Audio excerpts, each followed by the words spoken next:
स्वागत है आप सभी का। आपके साथ मैं हूं स्वप्निल। एक बड़ा घटनाक्रम होने वाला है। देखिए, सिलेबस में बदलाव और उसके बाद होने वाली सियासत प्रदेश के लिए कोई नई बात नहीं है और इसी क्रम में एक बड़ा घटनाक्रम होने वाला है। इसलिए अगले आधे घंटे आप हमारे साथ बने रहिए और इस प्रस्तुति को देखते रहिए। दरअसल राजस्थान सरकार का 10वीं कक्षा के किताब में बदलाव को लेकर विवाद शुरू हुआ है, जिसमें खास तौर पर महाराणा प्रताप से जुड़े तथ्यों में बदलाव को लेकर सियासत चल रही है। वहीं लेखक ने किताब में बदलाव को नैतिक रूप से गलत बताया है।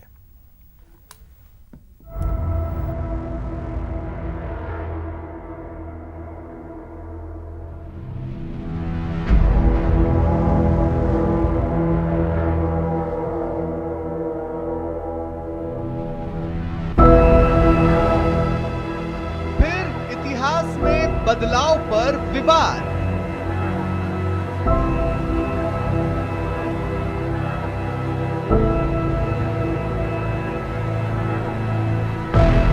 प्रताप के प्रताप से छेड़छाड़।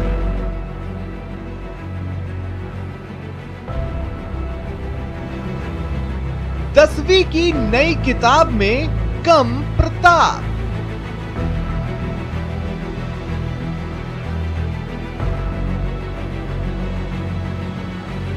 संशोधन समिति की अनुशंसा पर काटछाट।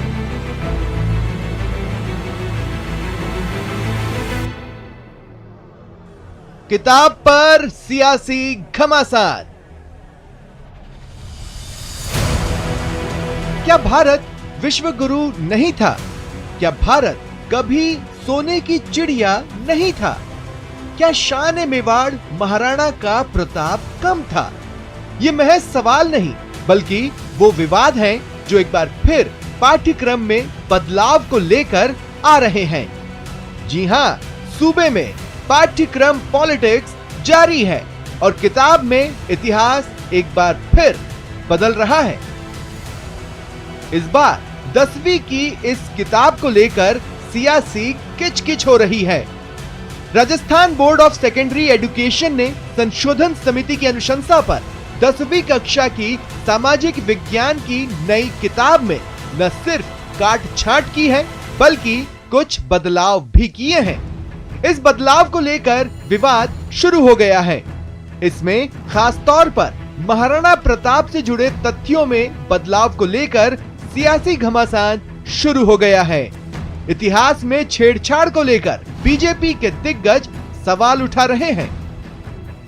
आइए अब आपको बताते हैं 10वीं कक्षा की सामाजिक विज्ञान किताब में महाराणा प्रताप से जुड़े इतिहास के किस हिस्से में काटछांट की गई है और क्या बदलाव किया गया है। किताब में महाराणा प्रताप और अकबर के बीच हुई हल्दी घाटी युद्ध की समीक्षा को हटाया गया। महाराणा प्रताप के घोड़े चेतक से जुड़े तथ्य को पाठ्यक्रम से हटाया गया। पाठ्यक्रम में बदलाव पर महाराणा प्रताप को कमजोर बताया गया, जिसमें कहा गया है 16वीं सदी के मेवाड़ के राजा महाराणा प्रताप में शत्रुतापूर्ण परिस्थितियों में एक सेना नायक के रूप में धैर्य और योजना की कमी थी। हालांकि अब तक जो इतिहास है उसके मुताबिक 18 जून 1576 को हल्दी घाटी की लड़ाई हुई। हल्दी घाटी के युद्ध में अकबर की सेना में 85,000 सैनिक थे। मुगलों से लड़ने के लिए राणा के पास महज 20,000 सैनिक थे। चेतक पर सवार राणा ने मुगलों की सेना में कोहराम मचा दिया। राणा प्रताप के 81 किलो के भाले से मुगल दहशत में आ गए। यह भी कहा जाता है हल्दी घाटी युद्ध की याद जब जब अकबर को आती थी वो सोते सोते जग जाता था। इतना ही नहीं, किताब के स्वर्णिम भारत अध्याय में कुछ और काटछांट की गई है और भारत के विश्व गुरु और सोने की चिड़िया कहे जाने वाले हिस्से को हटा दिया गया। भारत की प्राचीन सभ्यता के विकसित होने के हिस्से को हटाया गया। किताब में इन तमाम बदलाव और काट छांट को लेकर किताब के शीर्षक लेखक और इतिहासकार डॉक्टर चंद्रशेखर शर्मा इसे नैतिक रूप से गलत बताते हैं। वो कहते हैं कि बदलाव को लेकर उनसे चर्चा तक नहीं की गई। तक में देखा गया कि शायद ऐसा हुआ कि इसके लिए एक संशोधन समिति इन्होंने बनाई थी और 2017 की जो पुस्तक चल रही थी उसमें उस संशोधन समिति की जो रिपोर्ट्स थी उसके आधार पर इन्होंने काफ़ी कुछ इसके अंदर बदलाव किया है।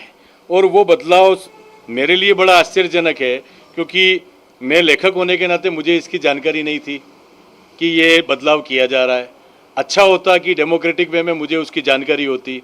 और उन्होंने कुछ इसके अंदर ऐड भी किया है तो उस एडिशन की भी मुझे जानकारी होती कि आपके उस चैप्टर में ये ऐड किया जा रहा है। तो ये एक बड़ा मतलब कि मैं मानता हूँ कि नैतिक दृष्टि से भी और नियमों की दृष्टि से भी ये चीज़ उचित है। सत्ता बदलती है, पाठ्यक्रम बदलता है, विवाद होता है, लेकिन सबसे बड़ा खामियाजा उन बच्चों को होता है जो 5 साल कुछ और फिर अगले 5 साल में इतिहास का कुछ और पाठ पढ़ते हैं। सच तो ये है कि बच्चे पाठ्यक्रम पॉलिटिक्स में पिस कर रह जाते हैं और इतिहास के असली पन्नों से अनजान रह जाते हैं। न्यूज़ 18 के लिए उदयपुर से कपिल श्रीमाली की रिपोर्ट। और डॉक्टर चंद्रशेखर शर्मा जाने माने इतिहासकार हैं, इस वक्त मेरे साथ जुड़ रहे हैं। डॉक्टर चंद्रशेखर शर्मा जी, स्वागत करता हूं आपका न्यूज़ 18 राजस्थान पर। डॉक्टर साहब, एक बहुत लंबा वक्त लगा कागजों में, मतलब इतिहास की किताबों में, महाराणा प्रताप को हल्दी घाटी के मशहूर युद्ध में शासक अकबर पर जीत दर्ज करने में, क्योंकि उससे पहले तो लड़ाई बेनतीजा रही थी। आपके शोध के बाद यह पता चला कि नहीं, वो लड़ाई बेनतीजा नहीं थी। लगभग 450 साल बाद कम से कम कागजों में महाराणा प्रताप ने जीत दर्ज की। आपको क्या लगता है ये जो इस वक्त चल रहा है वो है क्या, वो हो क्या रहा है?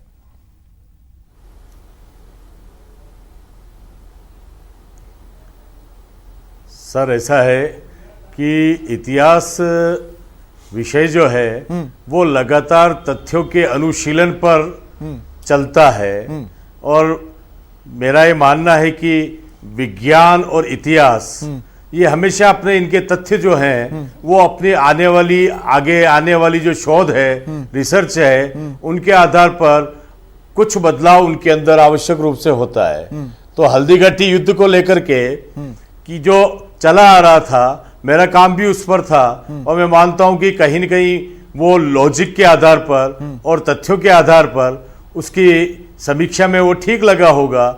इसी कारण से इसको लोकप्रियता भी मिली और इसको पाठ्यक्रम का हिस्सा भी बनाया गया। तो डॉक्टर साहब देखिए, मेरा निजी तौर पर मानना है कि महाराणा प्रताप तो ये का जो प्रताप है वो किसी ओछी सियासत या सिलेबस के बदलाव पर का मोहताज नहीं है।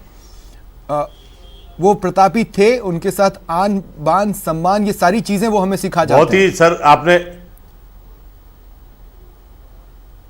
सर बहुत ही अच्छी बात आपने कही है। वाकई में जो कि ये कुछ इस तरह के जो महापुरुष हुए हैं जिन्होंने अपने स्वार्थों का, अपने पारिवारिक सुखों का, अपने सुख सुविधाओं का त्याग करके, तो ऐसे जितने भी इतिहास पुरुष हुए हैं जिन्होंने मतलब कि पूरे समाज, राष्ट्र, सर्व समाज और राष्ट्र के लिए, अपने उन नैतिक मूल्यों के लिए या देश के मूल्यों के लिए, और इससे भी बढ़कर ये मानता हूं कि हमारे जो शाश्वत मूल्य हैं उन मूल्यों के लिए जो कार्य किया है, उनके सभी के लिए हमारा जो नजरिया है, हमारा जो दृष्टिकोण है वो बड़ा सकारात्मक होना चाहिए। चाहे देखिए, बहुत क्लियर पिक्चर है अभी मेरे सामने। हाल के दिनों में जितने बार भी इतिहास में छेड़छाड़ को लेकर बवाल हुआ है, उतने में जितना मुझे समझ में आया वो ये कि इतिहासकार भी बटे हुए हैं और उनमें से कई इतिहासकार किसी न किसी विचारधारा के कैंप में बैठने वालों में रहे हैं। आप उनमें से नहीं है। उसका एक एग्जाम्पल शायद ये हो सकता है कि आपने अकबर को गंदा नहीं बताया, ना आपने अकबर को नीचे किया, आपने महाराणा प्रताप ने क्या किया वो बताया। लेकिन अगर मान लीजिए कोई कहता है कि आप किसी विचारधारा के कैंप वाले हैं, तो उनको आपका क्या जवाब हो सकता है? सर, ऐसा है कि सबसे पहले तो मैं क्लियर कर देना चाहता हूं कि मैं एक राजकीय नौकरी में हूं और राजकीय नौकरी में रहते हुए प्रत्यक्ष या अप्रत्यक्ष रूप से इस तरह की सोच रखना, क्योंकि मेरा ये मानना है कि इस तरह की सोच रखते हुए मैं कोई निष्पक्ष कार्य नहीं कर सकता और इतिहास के लिए निष्पक्षता जरूरी है। और आपने जैसा कि बताया कि मैंने अकबर की कहीं पर भी किसी तरह के उनको नीचा दिखाने का जो प्रयास है, हाँ, वो मुझे मेरे आपके द्वारा शोध में नहीं कहीं किया ऐसा गया। दिखा नहीं। और चूंकि सबसे बड़ी बात यह है कि हाँ नहीं सर, मैंने बिल्कुल भी, क्योंकि एक्चुअल में क्या है कि ये इसको लेकर के प्राय ये होता है। और नहीं, पर एक विषय में इसके साथ और कहना चाहूंगा कि जो मेरे साथ जो मतलब की जो चीजें होती जा रही है, मैं उसका एक एग्जांपल आपको देना चाहूंगा कि ये जिस काल में कोई लेखन होता है, अक्सर करके मैं उसमें हो सकता है कि मैं नहीं मानता कि सभी निष्पक्ष होते हैं, मैं ये भी नहीं मानता हूं कि सभी किसी न किसी पक्ष के होते हैं, लेकिन कहीं मेरे जैसे लोग भी जो हैं, जो किसी काल में अगर कोई लेखन हो गया तो उसके ऊपर उस काल का ठप्पा लगा दिया जाता है। तो मैं मानता हूं कि ये मैंने अगर 17 में लिखी, ये अगर मैं 20 में लिखता तो कोई दूसरा ठप्पा लगता, या 17 में लिखी तो दूसरा ठप्पा लगाया जा रहा है, कोशिश की जा रही है। मैं इसी लेकिन आपने मेरी इस बात का विरोध नहीं किया। मुझे खुशी है इस बात की, बहुत कम इतिहासकार इस बात को मानते हैं। देखिए, इतिहास एक फैक्ट है, इतिहास कोई कपोल कल्पना नहीं है, और इतिहासकारों की कोशिश यही होती है कि उन फैक्ट्स को रीड कर सामने लाया जाए। मुझे खुशी इस बात की है कि आपने इस बात से इनकार नहीं किया, इतिहासकार बटे हुए हैं। मैं ये आपसे जानना चाहता हूं, आपको क्या लगता है कि हमें पर्सपेक्टिव ज्यादा पढ़ाने की कोशिश हो रही है या फैक्ट्स?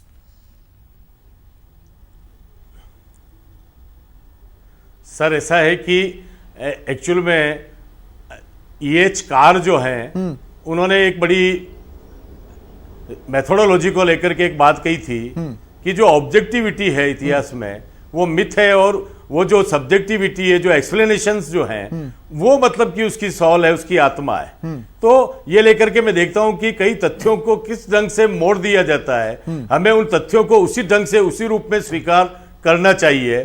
और उन तथ्यों के अंदर कोई किसी तरह का कोई, जैसे कि मैं आपको एक एग्जांपल देना चाहता हूं कि जैसे ये में जो सामाजिक विज्ञान की जो मेरी पुस्तक है, इस सामाजिक विज्ञान की पुस्तक के अंदर दिवेर के युद्ध का जो मैंने जिक्र किया था, उसमें आप प्रताप को जो गौरली मिली थी, उस घटना को इस नई पुस्तक में 2020 वाले में यह बताया गया कि अमर सिंह ने मुगल के कैंप जो चौकी थी उसके ऊपर धावा बोला। अब इसको ये घटना तो ये आ गई है, लेकिन उस घटना को वो धावा बोला, इसमें उसको उन्होंने सिमट दिया। अब मेरा ये मानना है, आप लिखते हैं कि चौकी पर धावा बोला, जैसे कि एक बहुत बड़ी छोटी चीज हुई है। और अगर ये कहा जाता है कि दिवेर जो है हमारा अजमेर मेरवाड़ा जो बॉर्डर है, उस बॉर्डर का वो बड़ी चौकी है जहां पर अजमेर का जो मुगल सूबेदार जो था वो सारा नियंत्रण मेवाड़ की तरफ रखने की कोशिश करता था, और वो उनका एंट्री पॉइंट था। और वहां से लेकर के कुंभलगढ़ तक जो मतलब कि मुगलों के थाने बने हुए थे, वो सारे के सारे खाली हो गए। अच्छा, तो इन दोनों में बहुत फर्क पड़ता है। लेकिन सर, अब जैसे आप जिस किताब में आपकी चीजें एज इट इज थी, उस किताब में एक पोर्शन ये भी था जिसमें ये बताने की कोशिश की गई थी, एक्सप्लेनेशन देने की कोशिश की गई थी, अगर आप मेरा इशारा समझ रहे हैं, तर्कों के आधार पर कुछ बातों को स्थापित करने की कोशिश की गई थी। नई किताब में उसकी जगह न के बराबर हो गई है। मैं ये जानना चाह रहा हूं कि क्या उस समय वो जो एक्सप्लेनेशन वाली कोशिश थी, वो सिर्फ इसी बात को एस्टेब्लिश कर रही थी कि जो महाराणा प्रताप हैं उनकी वीरता का कोई और छोर नहीं है, या वो ये भी कोशिश कर रही थी कि अकबर महान क्यों और महाराणा प्रताप महान क्यों नहीं का हम जवाब देंगे, और वो भी ये बताते हुए कि इस मामले में इसको धर्म से जोड़कर देखा जाए, वैसा कुतर्क तो नहीं था?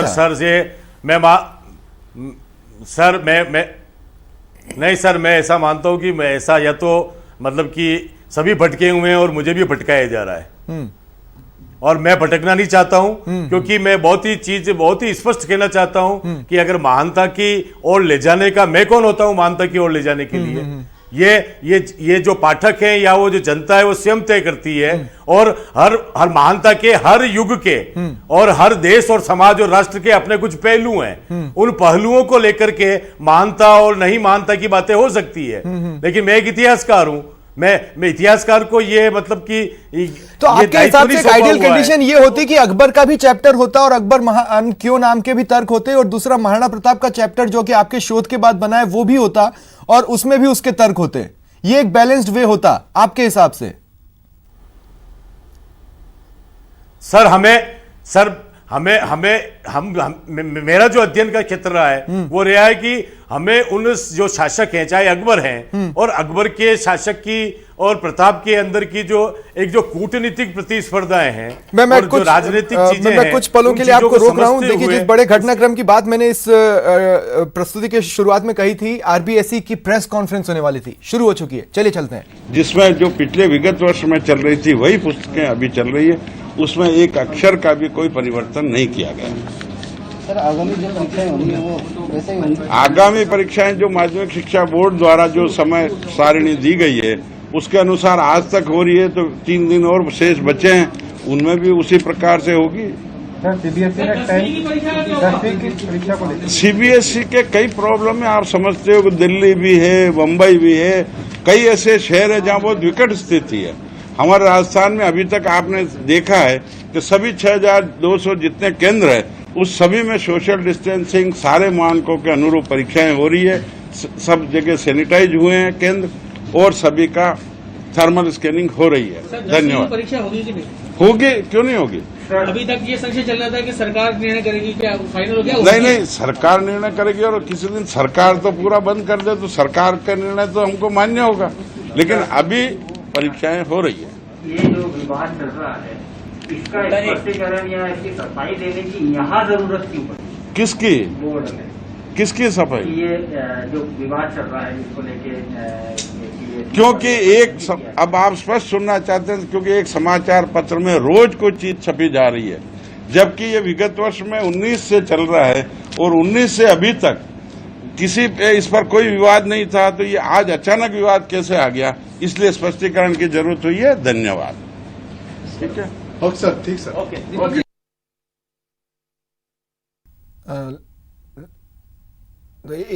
एक ब्रीफ मौका मिला इस प्रेस वार्ता को सुनने का, जिसकी शुरुआत में शायद उन्होंने डीपी जारोली साहब थे, आरबीएसई के चेयरमैन, उन्होंने कोई स्पष्टीकरण देने की कोशिश की।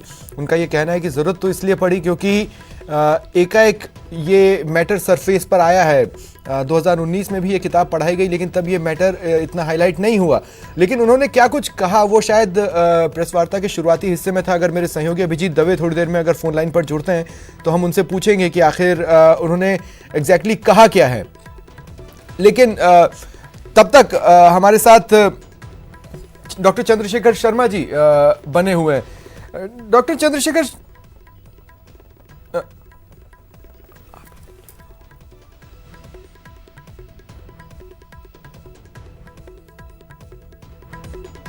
देखिए, मुझे बताया जा रहा है डॉक्टर चंद्रशेखर शर्मा, मैं आपके पास बाद में आऊंगा। अभिजीत दवे हमारे सहयोगी हमारे साथ जुड़ चुके हैं। अभिजीत, इस सिलेबस पर एग्जैक्टली उन्होंने क्या कहा? तो फिर बोर्ड के चेयरमैन डॉक्टर डीपी जारोली ने स्पष्ट रूप से कहा है कि जिस तरह की बातें पिछले कई दिनों से की जा रही हैं कि कक्षा 10वीं के सामाजिक विज्ञान के एक पाठ में महाराणा प्रताप के शूरवीर को, उनके पराक्रम को कम दर्शाया गया है, उन्होंने सिरे से इस चीज को खारिज किया। उन्होंने कहा है कि साल 2019-20 में जो पाठ्यक्रम समिति बनी थी उसकी अनुशंसा के आधार पर, उसके दिए गए निर्णयों के आधार पर जो पाठ्य पुस्तक का निर्माण किया गया था उसी के तहत ये अध्ययन किया जा रहा है। वर्ष 2020-21 में किसी तरह का पाठ्यक्रम में कोई भी बदलाव नहीं किया गया है। और फिर भी उन्होंने कहा कि बोर्ड ने पाठ्य पुस्तकों की समीक्षा समिति से जो जिस तरह की खबरें लगातार निकल के आ रही है उस मुद्दों पर एक तथ्यात्मक रिपोर्ट मांगी है। हालांकि उन्होंने इस चीज का और दावा किया है कि जो किसी भी तरह के व्यक्तित्व को, महाराणा प्रताप के व्यक्तित्व को छोटा दर्शाने की कतई इसमें जो है कोशिश नहीं की गई है। और वास्तविकता जो उन्होंने कही कि पाठ्यक्रम में महाराणा प्रताप की शूरवीरता, पराक्रम, शौर्य, सफल नेतृत्व और संगठन क्षमता का विस्तार से उल्लेख किया गया है। बावजूद इसके बोर्ड अध्यक्ष ने कहा है कि फिर भी बोर्ड की ओर से जो पाठ्य पुस्तकों की समीक्षा समिति है उससे जो जिस तरह के समाचार आ रहे हैं उससे प्रकाशित मुद्दों पर एक तथ्यात्मक रिपोर्ट मांगी जाएगी। दो बातें बड़ी क्लियर तौर पर बोर्ड अध्यक्ष ने कही है कि साल 2020-21 के लिए किसी तरह के सिलेबस में कोई चेंज नहीं किया गया है। ये जो पुस्तक है ये साल 2019-20 में प्रकाशित हुई थी और उस दौरान उनका टेन्योर यहाँ पर नहीं था। और उस मुद्दे पर उन्होंने क्लियर कहा है कि शिक्षा मंत्री पहले भी अपना व्यक्तित्व दे चुके हैं और फिर भी बोर्ड अपने स्तर पर, जो मैंने आपको निवेदन बताया कि बोर्ड अपने स्तर पर समीक्षा समिति है उससे एक तथ्यात्मक रिपोर्ट उस पर पूरी मांगेगी। लेकिन उन्होंने स्पष्ट रूप से कहा है कि महाराणा प्रताप के पराक्रम को, उनके शूरवीर को, उनके शौर्य को कम बिल्कुल भी नहीं दर्शाया गया है इस पाठ्य पुस्तक में। तो मैं इस बात को बहुत अगर सीधे शब्दों में कहूं तो साल 2019-2020 के स्टडी ईयर में जो प्रेजेंट किताब जो कि सुर्खियों में आई है या जिस पर विवाद चल रहा है वही पढ़ाई गई? बिल्कुल बिल्कुल, साल 2019-20 में जो एक आंशिक संशोधन हुए थे उसके बाद जो पब्लिकेशन हुआ था उन्हीं पुस्तकों को पढ़ाया जा रहा है और किसी भी शिक्षाविद की ओर से पाठ्यक्रम और उस किताब में महाराणा प्रताप को जितनी स्पेस दी गई है या जिस तरह से जो भी फैक्ट्स को लेकर बातें हो रही हैं उस पर उन्होंने स्पेसिफिकली क्या कहा? देखिए, उन्होंने यही कहा है कि साल 2019-20 की में पब्लिकेटेड बुक्स जो हैं वो ही पढ़ाई जा रही है। उसमें किसी भी तरह महाराणा प्रताप के शौर्य को, उनके पराक्रम को कम आंक कर नहीं पढ़ाया गया है। कम आंक कर नहीं पढ़ाया गया है। मेरे साथ अभिजीत बने रहे, मैं एक दो बातें और आपसे करूंगा, लेकिन उससे पहले डॉक्टर चंद्रशेखर शर्मा मैं आपके पास आ रहा हूं। अब देखिए, मुझे अमूमन यही बात खलती है, मान लीजिए कि अभी किसी तरह के विवाद की स्थिति आई तो इस पर चर्चा होगी और हो सकता है कोर्स में बदलाव हो या न भी हो, लेकिन एक साल बच्चा जो इस किताब में है वो पढ़ चुका है और ऐसी स्थिति अगर हर 2-3 साल में बदलेगी तो अलग अलग चीजों को मानने वाले लोग ही भविष्य में एक दूसरे से टकराएंगे।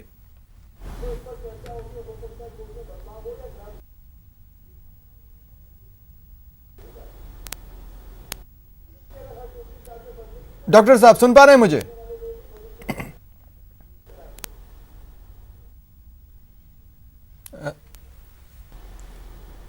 लगता है उनसे मेरा संपर्क नहीं हो पा रहा है। डॉक्टर साहब सुन पा रहे हैं मुझे? आवाज, हाँ आवाज आ रही है, आपकी आ रही है जी। डॉक्टर साहब, मैंने कहा कि एक पूरे साल बच्चों ने यही पढ़ा है, अब अगर बदले या ना बदले, लेकिन जितने साल भी बच्चे ये पढ़ेंगे, कहने का मतलब यह है कि भविष्य में अलग अलग जानकारियां रखने वाले बच्चे हो जाएंगे।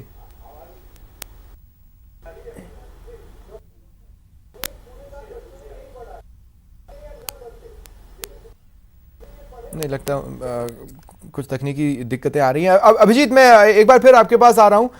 अभिजीत, मोटे तौर पर ये तो बेहद हड़बड़ी होगी ये कहना कि रिएक्शंस आ रहे हैं या नहीं, या फिर किस तरह से सुर्खियां बनती हैं, लेकिन एक पूरे साल इस पर देखिए, आपको याद होगा पिछले साल भी कोर्स को लेकर बवाल हुआ है इनिशियली जब कुछ चेंजेस किए गए थे, खासकर इतिहास में कुछ पर्टिकुलर चैप्टर्स को लेकर, और इस साल भी हो रहा है। तब ये उसमें क्लब्ड नहीं था।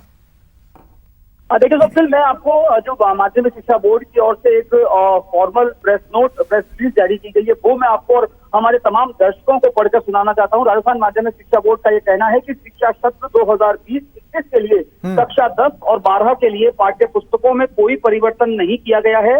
नवीन सत्र में कक्षा 9 और 11 के लिए एनसीईआरटी का पाठ्यक्रम लागू किया गया है। बोर्ड के चेयरमैन ने बताया कि पिछले साल जो पिछला एजुकेशन सेशन था उसमें राज्य सरकार द्वारा शिक्षाविद डॉक्टर BM शुक्रिया आप दोनों का मेरे साथ जुड़ने के लिए और तमाम बातचीत के लिए। फिलहाल इतना ही, नमस्कार।